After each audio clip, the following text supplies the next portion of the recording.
So the Taoist trick says, simply live now and there will be no problems. That's the meaning of the Zen saying, when you are hungry, eat. When you are tired, sleep. When you walk, walk. When you sit, sit. Rinzai, the great Tang Dynasty master, said, in the practice of Buddhism, there is no place for using effort. Sleep when you're tired, move your bowels, eat when you're hungry. That's all. The ignorant will laugh at me, but the wise will understand. And so, also, the meaning of this wonderful Zen saying, day, that's the characters of the sun, day, that is, good day.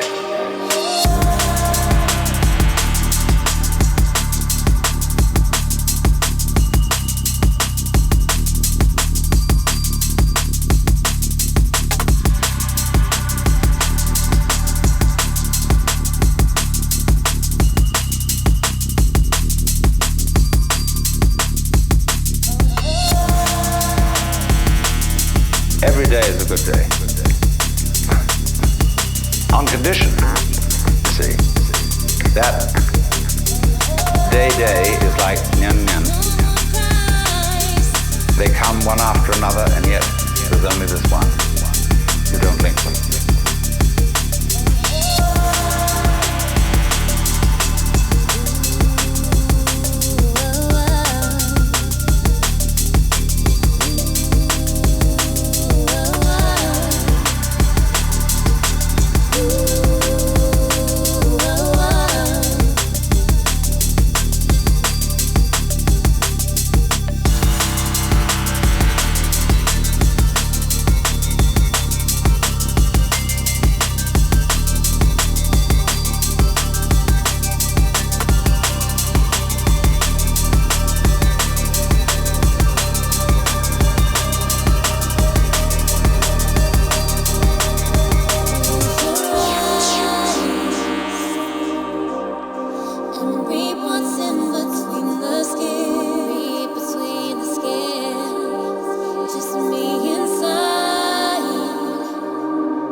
As I intimated just a moment ago, seems to be an atomization of life.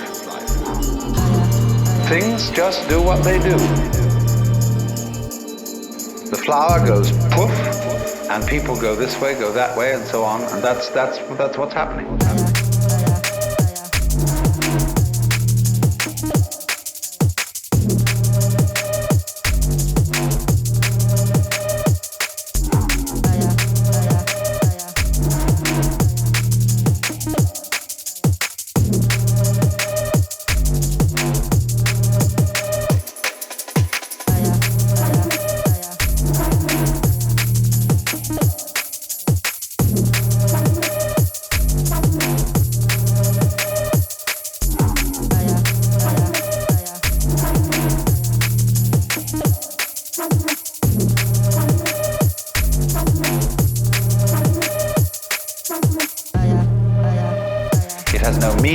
No destination, it has no value, it's just like that. And when you see that, you see it's a great relief. That's all it is. But then when you are firmly established in suchness, in that it's just this moment, you can begin again to play with the connections. Only you've seen through them. But now you see, they don't haunt you.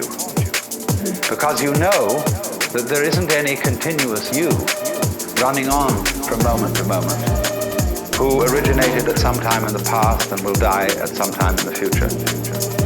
All that's disappeared. So you can have enormous fun anticipating the future, remembering the past, and playing all kinds of continuities.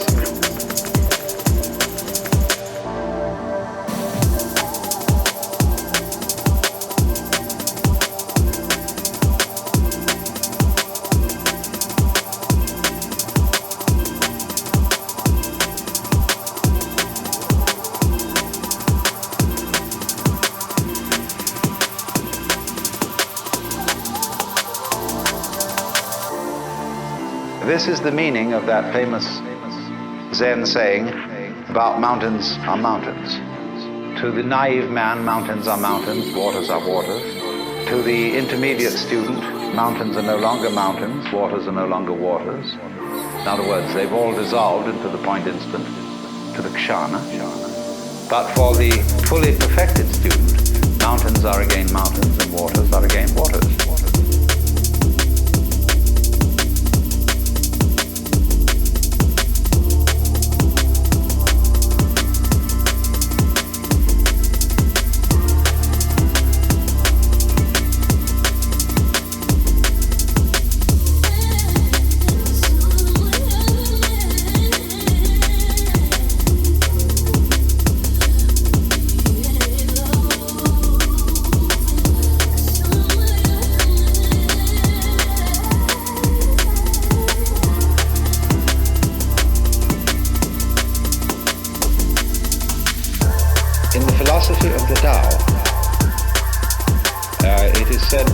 It's always being said, you read this in every art book about Chinese art, that in Chinese painting, man is always seen as in nature, rather than dominating it. You get a painting entitled Poet Drinking by Moonlight, and you see a great landscape, and after some search with a magnifying glass, at last you see the poet stuck away in a corner somewhere, drinking wine. Whereas if we painted the subject poet drinking by moonlight, the poet would be the most obvious thing in the picture.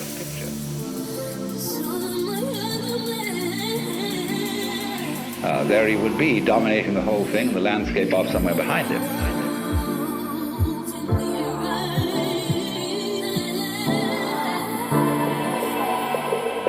But all the Chinese painters put man, the painters of the great classical tradition. There are Chinese painters who specialize in family portraits.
Conception of nature is as a self-regulating, self-governing, indeed democratic organism.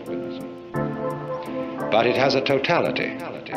It all goes together, and this totality is the Tao. When we speak in Taoism of following the course of nature, following the way, what it means is more like this. Doing things in accordance with the grain. It doesn't mean you don't cut wood, but it means that you cut wood along the lines where wood is most easy to cut. This house is drained of color, a leak that's running wild. You made up your mind, now I have to decide. It's a struggle I don't wanna fight, and I'm about to burst. There'll be fragments of our two hearts, and I'm about to burst. There'll be fragments of our two hearts, and I can't open the curtain. Nothing is working right. Ink on my skin has sunken in. I feel sunken inside. This dust has been collected, and I cannot stem the tide. I've had my desires, I'm paying the price, and I've been willing to try. And you interact with other people along lines which are the most genial. And this then is the great fundamental principle, which is called Wu Wei, not to force anything. I think that's the best translation. It's often called not doing, not acting, not interfering, but not to force. Seems to me to hit the nail on the head. Like, don't ever force a lock, or you'll bend the key or break the lock. You jiggle until it revolves. And I'm about to burst. There'll be fragments of our two hearts, and I'm about to burst. There'll be fragments of our two hearts.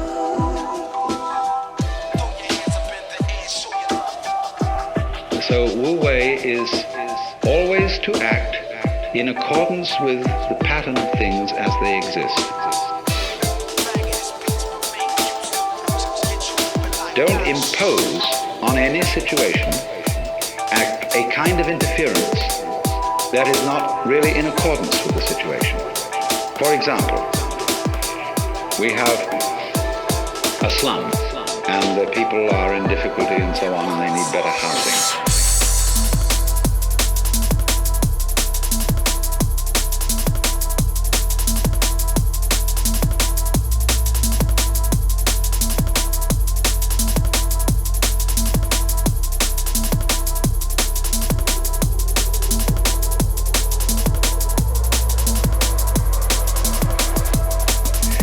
If you go in with a bulldozer and knock the slum down, and you put in its place some architect's imaginative notions of what is a super efficient high-rise apartment building to store people, you create total mess, utter chaos.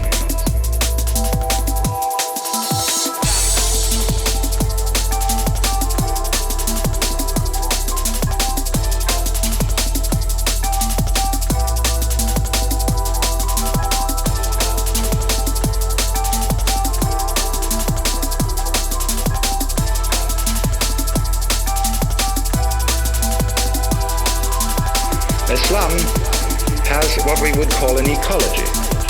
It has a very complex system of relationships going in it. by which the thing is already a going concern, even though it isn't going very well. Anybody who wants to alter that situation must first of all become sensitive to all the conditions and relationships going on now. It's terribly important then to have this feeling of the interdependence of every form of life upon every other form of life. How we, for example, cultivate animals that we eat, and look after them and build them up.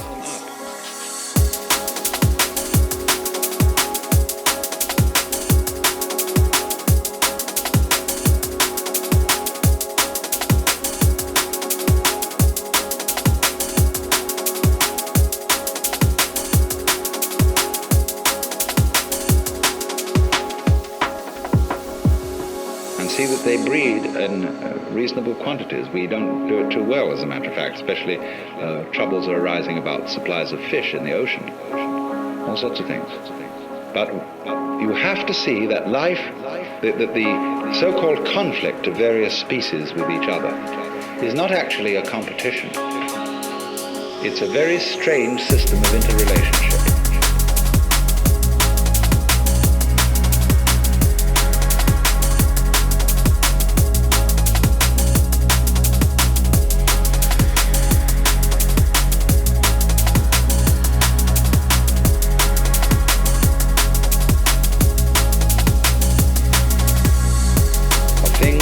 Feeding on each other and cultivating each other at the same time.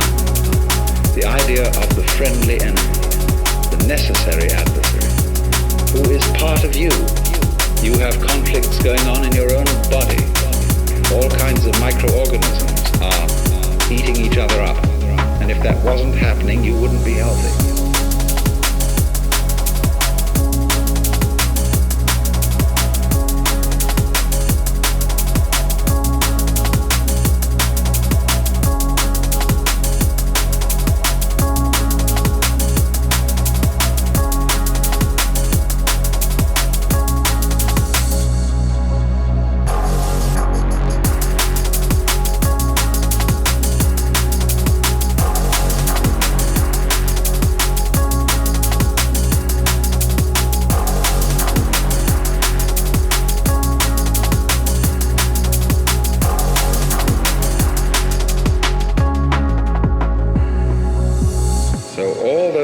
Interrelationships, whether they appear to be friendly relationships as between bees and flowers, or conflicting relationships as between birds and worms, they are actually forms of cooperation. And that is mutual arising. You have to understand this as the basis, apply this, not forcing anything, and you get spontaneity. A life which is so of itself, which is natural, which is not forced, which is not unduly self-conscious.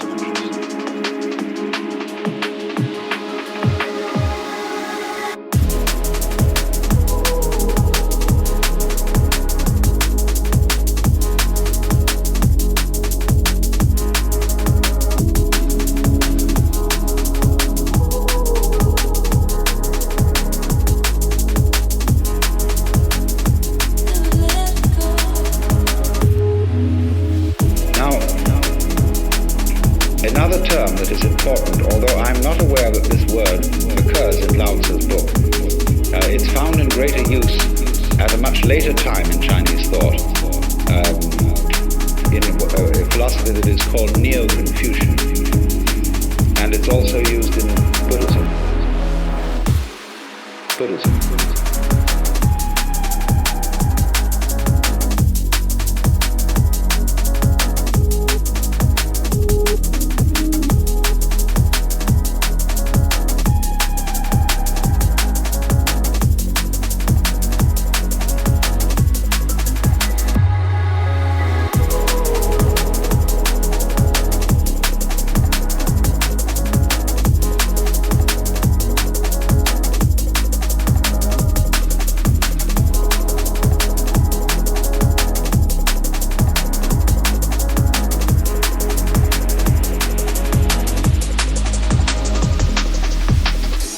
it is a very useful word for understanding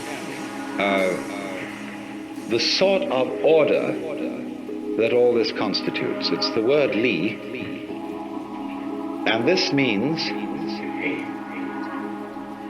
originally, the markings in jade, or perhaps the grain in wood or the fiber in muscle.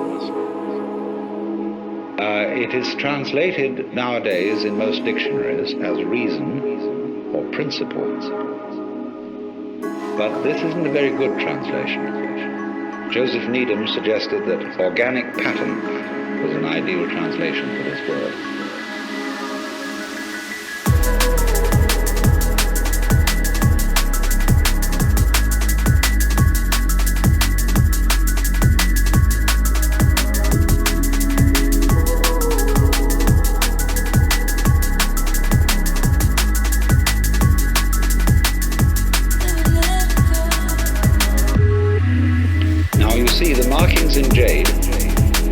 Regarded as beautiful. You might say, if you look down at the water here, when you see the waves break, there are patterns in the foam. Now, if you watch those patterns, you know they never make an aesthetic mistake. Never. Never.